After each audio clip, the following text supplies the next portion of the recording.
Hello, Hi, Nina. and welcome to an HRBC show called Let's Talk. So today we have with us Bruce LaLonde. I say that right? Very good. Thanks. And he is the candidate for City Council in Portsmouth. So hey, welcome to the show. Thanks, Nina. It's great to have you, and it's great to be sitting in my city of Portsmouth, where I've been raised all my life. Awesome. So is there would you like to tell us a little about yourself? Sure. Mother and father for Portsmouth, both of them are buried here in Portsmouth. So they brought me here when I was 4 years old. Did all my public schooling. I'm the oldest of eight. After I graduated from high school, went on to the University of Tennessee, got a degree in accounting, then eventually became a CPA. Joined the Navy after I left Tennessee, did 26 years, retired as a Navy captain. While I was in the Navy, I earned a master's in computer systems from George Washington University, earned a master's in marketing from Ohio State University, earned a master's in strategic planning from the National Defense University. My specialty in the Navy, I was very decorated, did tours in Lebanon and did tours in the Middle East. And my specialty was government accounting. All I've been is a government accounting expert. That's why I went after I left the Navy and left working. I worked as a forensic accountant for about 8 years, looking at government organizations that were having some challenges with money. They asked me to help them find the right ways to spend their money, find efficiencies. Did that very well for 8 years. After that, I decided just to do nonprofit work. I was head of Oasis Social Ministry, helping homeless felons find work. I've been head of Portsmouth Redeveloped Housing Authority. I'm president of Safety Town. I was president of the USO. I'm president of the Military Officers Association. I helped bring Pokey Spokey back to Portsmouth. So my life has been now traded to all volunteer work. I've been on the board of Portsmouth Schools Foundation. I'm presently on the board of Portsmouth Catholic Regional School. I'm a big provider of scholarships. I give out about a half a dozen scholarships a year. I believe in education. I believe in my city. And I'm running for city council because I'm a bit concerned about the finances. We're $1 billion company, Nina, and there's no one on the city council who has a business background or a finance background. We've gone through 6 CFOs in the last 4 years. That's not good. You can't manage $1 billion company and expect your utility bill, your taxes, your everything that you're trying to fight crime if you don't know where the money's at. And I just want to be that financial leadership on the board. Awesome. Okay, so I have a few questions for you. Are you ready? Yes, ma'am. Please fire at me. Fire at me. Okay, here we go. How do you feel? So, like, as you know, housing, it goes up every single year, which means your property tax technically goes up every year because the value of your home has gone up every year. How do you feel about not raising real estate taxes? Nina, I'm a little confused, disappointed again, back to the financial management. You hit it right on the head. Housing prices in the city of Portsmouth, at least I know my house, has gone up almost 17% in the last 2 years. And real estate taxes, they've given us a credit, but it's only been 4 or 5%, which means my outflow is 12% more a year I'm spending. I don't make 12% more income a year. We have a casino that brought us over almost $17 million last year. Why we're not more financially astute in our monies is confusing to me. I'm going to lay it off to the city council needs help with their financial leadership. As I said, 6 CFOs in the last 4 years. That means the council's not getting consistent advice. I want to help give that consistent advice. I want real estate tax. I'm going to give you a number. Get me on council. My target is to lower real estate taxes by 10 cents. There is absolutely no reason why we have $1.30.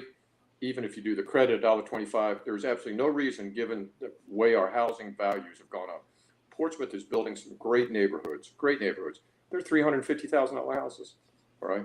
But yet the burden is being borne by senior citizens. We've got to help them. I agree. Thank you so much. Okay. How do you feel about them having to raise the utilities prices by 2 to 5% each year? Well, what the public doesn't know, let me go back to this financial leadership. What the public doesn't know is they're having to raise the real estate, the utility bill, your water bill, which is a mess. I mean, we're getting double water bills, we're getting water bills, and this was supposed to be a new system that we're getting. We went from bi-monthly, twice a month, twice every 2 months to every month. I just don't understand the revolving door of leadership. While we talk about city managers and we talk about police chiefs, if it's those department heads that keep on leaving that are causing us the issue. And people want to pay their bills, they just want it to be right. What citizens don't understand with the utility bill, there's a tax in there also, all right?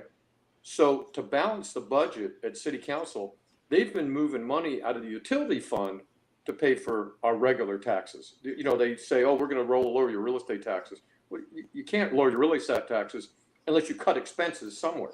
Well, if you don't cut expenses, you got to have the same revenue. So where's the money come from? From utility taxes. And it's so small, just like you said, it's only 2%. You don't even think about it, it's only a couple cents.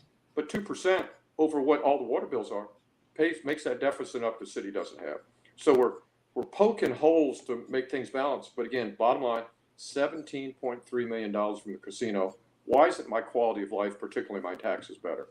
It's a great question that everybody I'm talking to is asking. Where's the casino money? They gave it to the schools, but and I'm okay with that. I'm okay with that. But make sure we take care of these other bills. Make sure we take care of these other bills too. Education is, I want to give even more money to education. I have no problem with education, all right? But let's make sure we take care of the people at home too, in addition to the schools. Schools is a long-term investment. These taxes that we're right now, that's a now thing, right? And it's got to be fixed now. yeah. Okay. So I was to my last civic league meeting, and my neighbors were concerned about all the new housing areas being developed in our neighborhood, and they were wondering, how that would it burden the schools and our road systems. They were very concerned about that. And how would you help us with our concerns? I am wholeheartedly into that. I mean, look what's happened on Route 17 in Suffolk with all that housing they built out there. And the road system is absolutely unbelievable now. If you try to go during lunch, in the morning and the afternoon. The same thing's going to happen in Portsmouth. Having been with PRHA, we have 8,000 folks on the waiting list for housing. So we do have a need for housing. Let's not negate that. We have a need for housing, but you got to do it smart, right? We don't have a plan to do housing in the city of Portsmouth. Years ago, I was on a commission called the Comprehensive 2025 Commission, and we met 15 years ago to talk about where we wanted to be in 2025. All right, we haven't had one of those planning sessions yet. How can you say, oh, I'm going to put housing here today when you haven't planned for it? Exactly what citizens are saying. I'm okay. I mean, I think people are okay with housing. They just want to make sure that the leadership, the city leadership has said, okay, we're going to put the housing, but we're going to make sure that we got the waterways, we got the schools, we got the infrastructure, the medical infrastructure to do it. So I don't disagree. I'm right there. If we don't have a plan to put housing in, let's not put the housing until we got the infrastructure to go with it. But I am an advocate. Let me be even more focused. I'm an advocate for senior housing. We need more senior housing. All right. I want us to be a great housing community. Portsmouth has great neighborhoods. We have great stuff that we do. We got great schools. We got the STEM program, the Star-Based Victory program. We got First College. But if we don't watch, if we try to grow too fast, you're absolutely right. It's going to dilute everything we have. Let's not do that. Okay. Now, what do you say to the people who think your time at PRHA didn't benefit Portsmouth? I loved PRHA. I loved being there. There was over 14,000 people that lived in the city of Portsmouth that live in public housing or get Section 8 vouchers, the housing choice vouchers. And when I took the baton from the previous chairman, well, how did I get on the board? How did I get on the board in the first place? They fired everybody on the board. There was a debacle about something went on, and the city council fired every person on the board. I was put on the board. I was named to the board. One of the new 7 people that was named on the board. The first thing I want to say is, of the 7 people, we were all entitled to serve for 8 years, 2 terms. I was the only one that the city council said, Bruce, you're doing a good enough job, you stay on, and then eventually made me chairman. So that kind of tells you something, right? When I took the gavel from the chairman who was there, boy, it was during COVID, I had to do everything I could to right the ship. The first thing I had to do was get the financials straightened.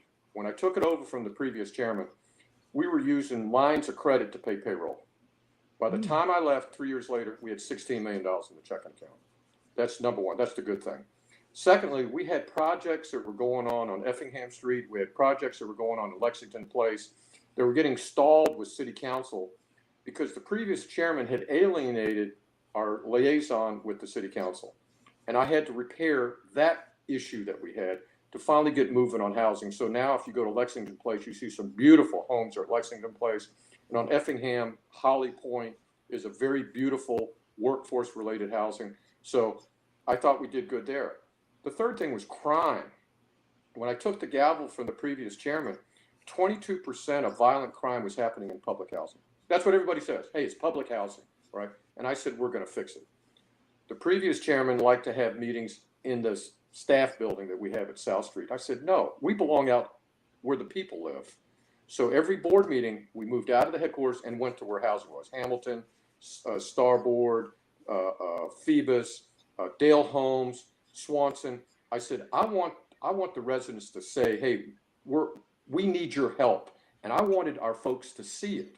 So I got the board members out to see that. We went and hired 5 people to work from 12 to 6 at night. We put cameras all in, and we reduced the crime to less than 3% in public housing, right? So I'm not a flashy guy, but when you go from line of credit to 16 million, that's a good thing. When all of a sudden now you got housing being built, and not only did we buy housing, where Lexington Place is at right now, where Dale Homes is, we made the decision to buy the property around the area. So where they used to have that old funeral home, car repair shop, we bought that property, all right? So we want, and where the junkyard was at, we put a bid on that property. Didn't get it, but they cleaned it up for us. Because it's not only the housing I cared about, it's the neighborhood that I cared about too, all right? We, the last 2 years I was there, we had 3 of our folks, 3 of the young people win scholarships from the state housing for their academic achievement that lived in housing. Our family support services got awards from the national level for what we did with the kids. What I did at PRHA was not to be the rah-rah person for PRHA. I'm not a visible part. Mine was there to help the folks that work there to be successful so they could do their job well. But I'm going to point to crime was low, money was high, and we were building. So isn't that what I was supposed to do? And again, let me go back. I was the only one of the 7 people that was reinstated as a board member, and all the rest of them were asked to leave. So, okay, I don't know. It's a great question. I love PRHA, and we got a new program called Move to Work. We were one of 10 in the nation that were named. There's a couple thousand housing agencies in the United States. We were one of 10 for that program, which will help people move out of housing and buy their own homes. That's a great program. Is it going to take some time? Absolutely. But we were one of the first 10 to get that program, and I'm proud of that. Awesome. Okay. Okay. All righty. All right. So your signs say champion for financial responsibility. Yes, ma'am. What does that mean? Yes, ma'am. We just need a finance person, a money person on our board. As I said, it's $1 billion company, the city of Portsmouth. They're all good people. I mean, I like them all. They're all very good people. They're great to talk to. But we need business. We need a business person. All right. We need to help with the crime. We need to help with schools. We need to help with economic development. But to get that money, that's got to come out of taxpayers' pockets. I'm a taxpayer. I want to make sure they're doing it efficiently and effectively. We're the only city in the Hampton Roads area that doesn't have a city auditor. All right. Who's watching? Not if a dollar's spent, is it accounted for? But is that what we really want to spend it on? All right. The city council is getting all their advice from the whatever interim chief financial officer there is. There needs to be a second voice. There needs to be somebody else to say, hey, you need to look at this. Okay. And I propose two things I'm proposing for financial accountability, transparency of finances. Just look what happened in the paper 3 weeks ago. It was announced that the city of Portsmouth was paying $800,000 in severance pay. And then a week later, they had to come back and say, oh, we made a mistake. All right, it's really $1 million. Well, I don't know about you, Nina. $800,000 is a lot. $1 million's a lot. A $200,000 error, that's unheard of. All right. Well, let me help. Okay. I'm not going to do the books. I'm not there to do the books. I'm not there to do the counting. I'm there to help find the resources to say, taxpayers, your money is being spent right.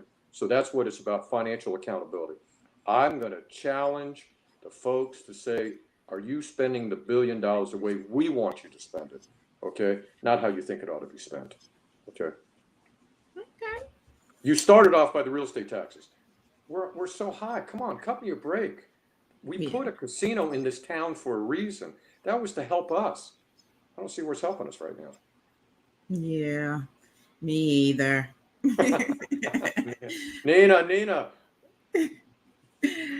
What policies do you think would help with the crime in our city? I love Chief Jenkins and his staff. I love what he's doing. He's working hard. He's out there. We were out on Saturday on a bike ride in Churchland a couple weeks before at Prentice Park. A couple weeks before that out at West Parkview in downtown Portsmouth. So he's doing everything he can to be proactive. He's trying the best he can. Neighborhoods, Prentice Park, Brighton, Lee Ward, West Parkview, West End, you name all of them. They're all working hard trying to capture their neighborhoods back. I get that. I think Chief Jenkins is doing a great job of whatever, arrests that need to be made, investigations need to be made. He's doing a good job. But you remember, his job is only after the fact. That's after something's happened, okay? But I think the cities, when you talk about policies, I want to make sure the city manager's working with churches and working with the civic leagues to say, what do we need to help you ahead of time, all right? What do you need? But also, city council, if they have one responsibility, they've got to work closely with the Commonwealth attorney. Because after the police chief has arrested these folks, they got to get convicted. We got to get them off the street. And some of these folks aren't off the street, all right? And we got to figure out, what are we doing wrong? Ms. Commonwealth Attorney, what are we doing wrong as a police? What are we doing wrong as a city to say, hey, we've identified some folks that are causing this problem. How can you help us get them off the street or fix whatever the issue is? So policies, be proactive as possible. I am a member of about 10 civic leagues. I'm active, as I said, in a lot of volunteer stuff. So being proactive is probably the biggest thing. Let's take this city back. Much like I said with PRHA, I hired people to work between midnight and 6 in the morning. If we got to, and I'm more than happy to do it. I did it at PRHA. Get in my car at 2 o'clock in the morning, and you drive around neighborhoods. That's what we've got to do, something different. All right, doing the same thing is just beating a dead horse. We've got to do something different. Okay. And my last question is, what are the top 3 things you hope to accomplish if elected? We've already talked about crime, and crime is, I'm not even saying it's the top 3. That's the macho one. We've got to get proactive on the crime. I've already talked about finances. That's what I'm running on, is finances. We've already talked about housing for seniors. I really want to take care of our seniors. Our population is aging here in the city of Portsmouth. We're taxing them on their backs. That's where we're getting the money from. I want to take care of. But the third one I haven't talked about is medical. All right. We have a hospital in the city of Portsmouth called Maryview. All right. I was just dismissed from the board from Maryview because I've been too proactive on what my thoughts are about medical. If you're a woman in the city of Portsmouth, you can no longer have a baby born in Maryview Hospital. They took the birthing clinic out about 2 years ago. That's my hospital. You're supposed to be providing these services. If you're a woman in the city of Portsmouth, you cannot get a mammogram at Maryview. All right. That's my hospital. You're supposed to be taking care of the folks in Portsmouth. In the city of Portsmouth, we have I call them dock of the boxes. They're urgent care clinics. All right. You have to go to Chesapeake or you go to Suffolk. Maryview is supposed to be providing that. That's my hospital. Okay. They took 18 beds out of Maryview and moved it over to Harborview. I think that's great that they're building a great hospital over in Harborview. I don't live in Suffolk. I live in Portsmouth. Okay. And the last one is, there used to be a free clinic right outside the emergency room there at Maryview. Right. They took that away about 3 years ago.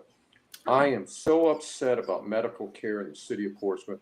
particularly since I have 4 daughters and 4 sisters, we're telling women, you go someplace else.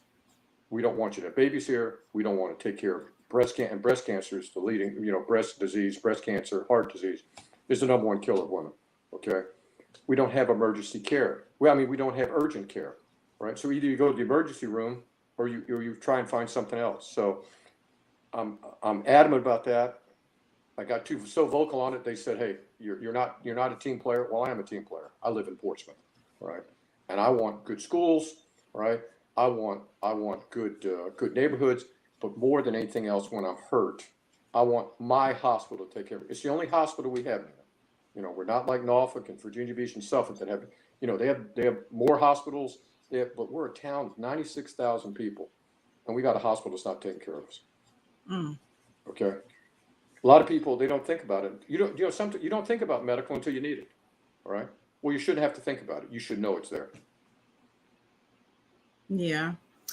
I also had a gripe because somebody I knew got shot and they had to go to Norfolk to Sarah instead of right down the street to Maryview. Well, Maryview is not doing trauma 2 anymore. They're taking them to the Naval Hospital.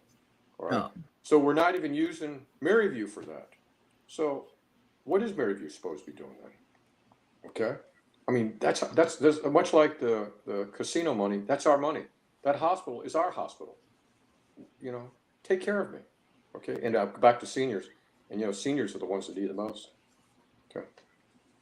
Yeah. Does that sound good? I'm passionate about my town, Nina. I really am passionate about my town, and I want to get on council to help with these issues now. All right. We don't have 2 years to fix a lot of stuff. You got to fix it now if we're going to have a future. Yeah. All right. Well, those are all the questions that I have. Now, is there anything else you would like to tell the people? Yes, ma'am. If there's a number 1 thing that, other than crime, that people talk to me about is, can I get along with other folks on the city council? Because there's been a lot of adult concern, I guess. All right. Well, and I tell people, I didn't become a Navy captain by not having people trust me and want me to be part of leadership. I didn't become chairman of the board of Portsmouth Redevelopment Housing Authority unless the city council and the board members thought I could do the job and work with them. I didn't, Safety Town, I'm working with 4,000 kids a year. I wouldn't have been given that responsibility as president if people didn't think I could work with others. I didn't become president of the Military Office Association unless people thought I could work with others. I can work with anybody, as long as they respect and be mindful of things that are happening. And I respect other people's, whether I agree with it or not is not important, but we need 7 folks up there that it's okay to disagree, but once they leave the room, they just respect each other. And I've been there already. I don't have to say, hey, I think I can do it. I've done it and I've been successful at it. So I'm looking forward to working with whoever's elected for mayor, whoever the 3 folks are elected, and the other 4 that are on there now. I'm looking forward to it because this city does too many great things. We do too many great things. If you go to Sunset Thursday, there must be 3,000 or 4,000 people out there on Sunset Thursday. Right? That's a great thing. Okay. We've got great concerts. First Fridays. Umoja Festival, the pavilion. Look at pavilion on the water. It's on the water. What a great thing. No other city has a pavilion on the water. I just want to be proud, as I am now, to wake up every morning and say, I'm glad I'm a citizen of Portsmouth. All right. Well, thank you ever so much for coming to the show. Okay, thank you very much. And please let me know if I can do anything else for you. All right. Thank you, Nita. God bless. Bye.